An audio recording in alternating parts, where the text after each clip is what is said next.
18 দিন পর চালু হলো জাতীয় চক্ষু বিজ্ঞান ইনস্টিটিউটের সব সেবা কার্যক্রম। তবে হাসপাতাল কর্তৃপক্ষ জানায়, জুলাই অভ্যুত্থানে আহত অনেককে ছাড়পত্র দেওয়া হলেও তারা হাসপাতাল ছেড়ে যাননি।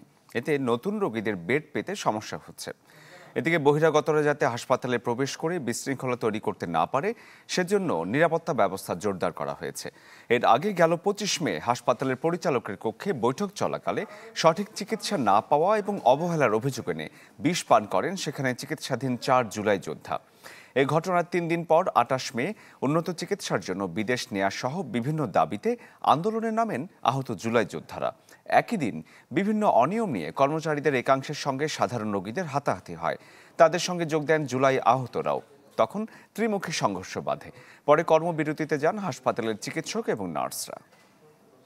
ভর্তি যে 4-5 জন আছে তারা আমাদের সিস্টারকে বেড রেডি করার জন্য যেসব প্রসেস করা ওইখানে তারা বাধা সৃষ্টি করছে, এবং বাইরে কিছু বোধহয় আছে যারা কিছু গ্যাদারিং করছে আর কি।